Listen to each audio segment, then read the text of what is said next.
Bon, ben effectivement, c'est un retour aux sources, c'est un retour à bien plus que les sources. Hein. Et je suis assez ému de me retrouver ici, dans cette maison que j'ai fréquentée, et surtout à côté du QCES que j'ai plus fréquenté que l'INFA. Figurez-vous qu'au moment où le QCES a été créé, c'est-à-dire au début des années 80, il y avait quelques bâtiments provisoires sur le parking, il n'y avait pas de voiture, là, et on était dans ces bâtiments provisoires, et on y restait pendant des années et des années, et comme on le disait tout à l'heure, ça nous empêchait d'avoir trop chaud l'hiver, quoi. Donc c'est assez ému, je suis assez ému parce que c'est aussi... bon, c'était 82, 83, hein, c'est aussi une façon de dire, ben voilà comment la formation a évolué et quelle place elle prend ici.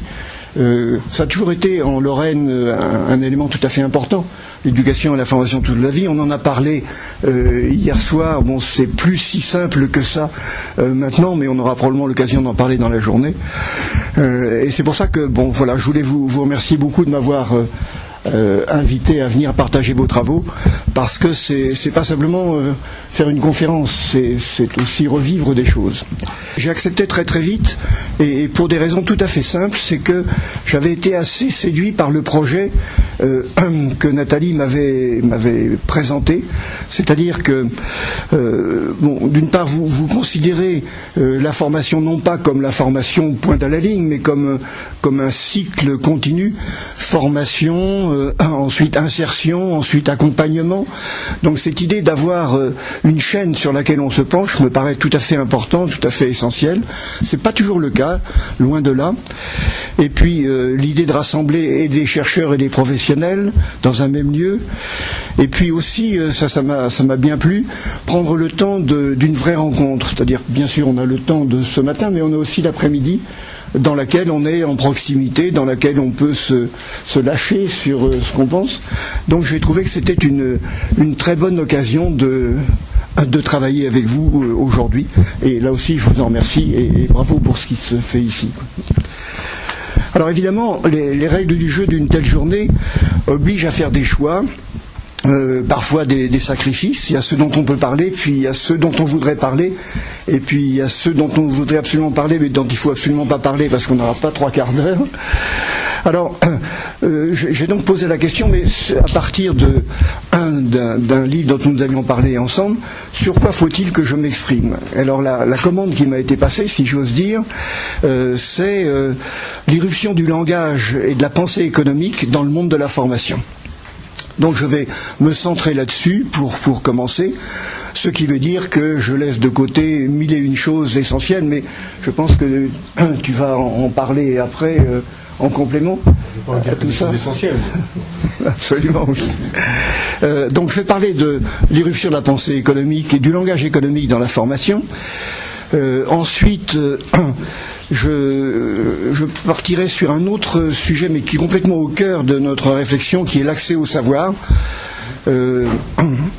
Et puis je terminerai par quelques mots simplement sur les nouvelles contraintes qui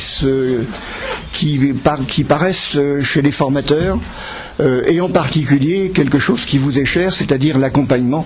On s'est rencontrés sans l'avoir prévu au départ sur ce point-là. Hein. Alors il ne faut pas s'étonner que l'irruption de la pensée et du langage économique dans le champ de la formation ait marqué le passage à une ère qu'on peut appeler non seulement nouvelle, mais tout à fait complexe. L'éducation et la formation s'inscrivent par essence dans un rapport au temps qui est cohérent avec l'idée de création d'un capital, d'un patrimoine immatériel qui prend sens dans l'avenir. Alors l'idée d'un patrimoine immatériel, elle est assez ancienne, mais vous voyez que dès qu'on introduit ce simple mot patrimoine immatériel, on a déjà changé un petit peu de lieu.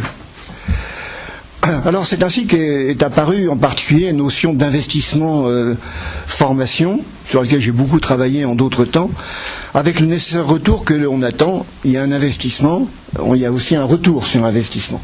Et là aussi, deuxième constat, dès qu'on parle d'un retour sur la formation, ça veut dire qu'on entre dans une ère un petit peu différente. On dit On dit quelquefois que aimer, c'est donner sans attendre de retour. Une formation dont on attend des retours mérite qu'on regarde de beaucoup plus près ce que sont ces retours. J'y reviendrai tout à l'heure. C'était tout à fait les courants d'idées de la fin du XXe siècle. Qu'est-ce qu'on disait à l'époque ? D'abord, le constat d'une inexorable concurrence internationale qui avait fait changer les choses, qui a substitué au concept de rentabilité le concept de compétitivité. Du coup, ça a permis à la pensée économique d'investir comme jamais auparavant un nombre croissant de secteurs de la vie professionnelle, mais aussi de la vie personnelle, puis bien sûr de la formation. Il y a un deuxième constat qu'on faisait à l'époque, qui était que les ressources étaient limitées et que les savoirs étaient une denrée périssable.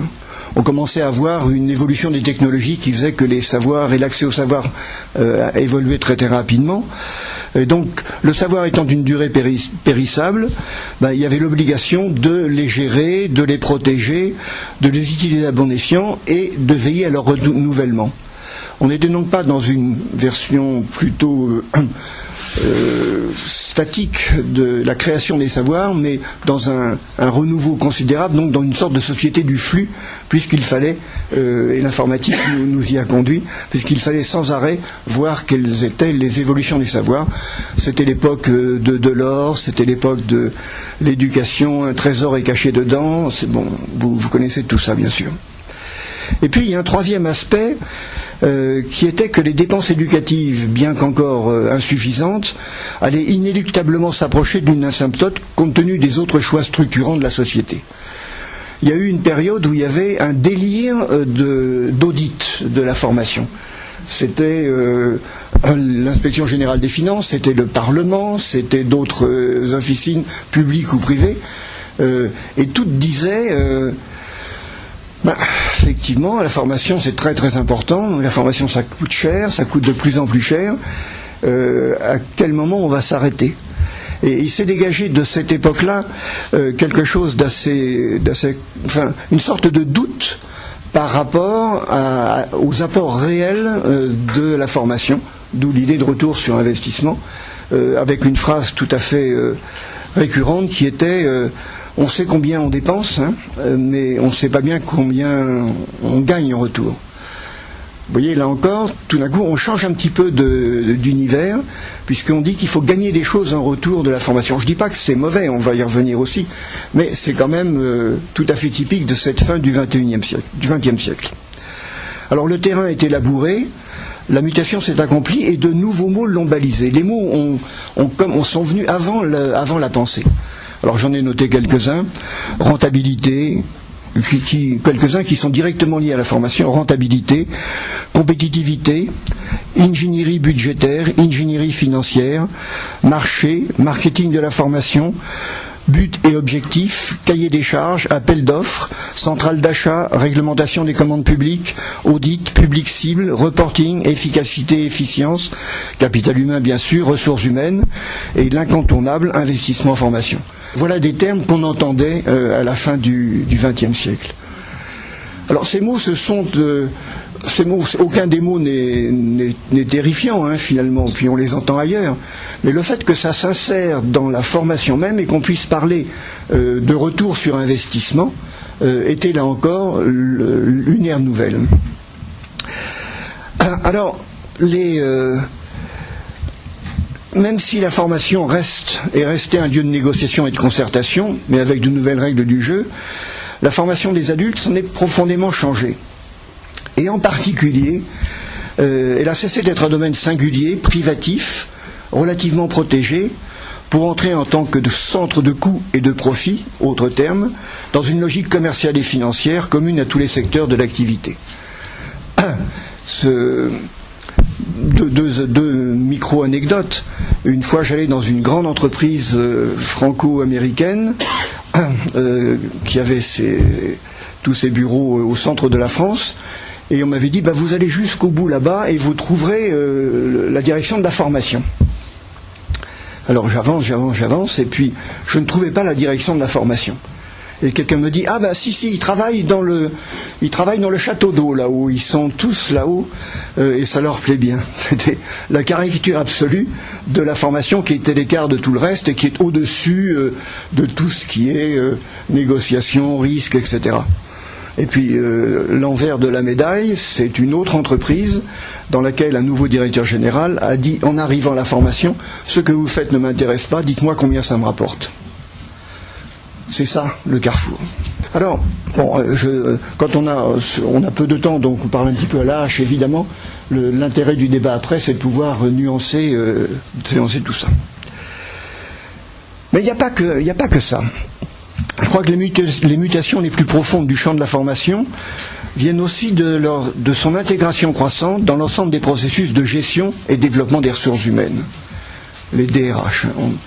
À l'époque, on disait chef du personnel, des choses comme ça. Là, on rentre dans des processus de gestion et développement des ressources humaines, et on sait bien à quel point, de nos jours maintenant, les aspects administratifs sont terrifiants parfois dans l'exigence qu'il y a.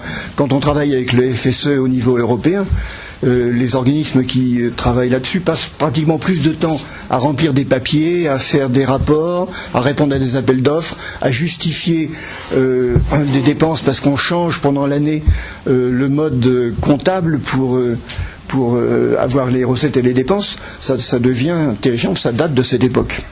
Alors c'est de plus en plus le DRH qui doit garantir le professionnalisme au sein de l'entreprise, sous toutes ses formes, et donc assurer la cohérence interne d'un ensemble complexe, inséré lui-même dans une stratégie globale, parfois à l'échelle du monde. Responsable de la conception du plan de formation, le DRH anime la politique de développement, de mobilité et d'évolution professionnelle. Il doit optimiser le déroulement des carrières, le fonctionnement des structures de recrutement, le conseil aux opérationnels, la construction des outils nécessaires à leur fonction. Tout ceci dans le cadre de ce qu'on appelle la gouvernance centrale. Je ne dis pas ça en y réfléchissant. J'ai fait une petite étude sur les petites annonces de DRH, qui sont de plus en plus grandes d'ailleurs, en surface. C'est exactement le genre de choses que l'on dit, et bien d'autres encore. Et puis simultanément, le centre des décideurs s'est singulièrement élargi. Du coup, ça rend plus difficile, mais nécessaire, un management conjoint de la formation, de l'organisation du travail et de la gestion des ressources humaines. Et ça me paraît important parce que petit à petit, la formation en tant qu'activité qui nécessite un directeur de la formation se transforme en un des volets de quelque chose de beaucoup plus vaste qu'on appelle la direction des ressources humaines. Alors, c'est une mutation considérable, mais on peut dire aussi que c'est une mutation qui s'argumente. D'abord parce qu'une grande partie des formations ou des apprentissages échappe au regard et à la gestion des formateurs et des responsables de formation. C'est ce qu'on pourrait appeler les champs invisibles de la formation.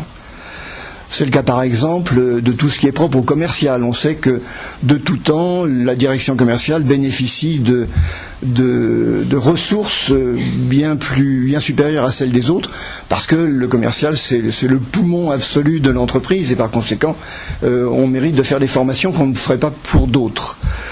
C'est le cas aussi à ce qui concerne les hauts potentiels, ce qu'on appelait à l'époque les HIPO, High Potentials People. Ces personnes-là suivent des circuits de formation qui ne sont pas ceux de tout le monde. Dès qu'on est reconnu comme un haut potentiel, alors on peut avoir accès à des formations à niveau international, on peut avoir accès à des formations au management qu'on ne trouve pas par ailleurs. Il y a donc là des choses qui ne sont pas toujours sous la houlette de la direction de la formation.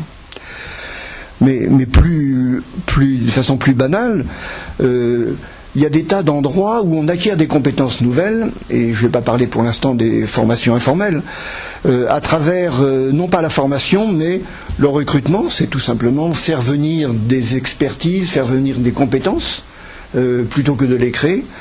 Quand on parle de l'évaluation peut être éducative, à condition de bien la concevoir. Ce qui revient de la validation des acquis, de l'expérience bien sûr, de la gestion des carrières, de la mobilité, de ce qu'on a appelé pendant longtemps les organisations apprenantes, de l'organisation du travail et bien sûr du bon usage des consultants. On sait à quel point on peut se servir des consultants pour pouvoir acquérir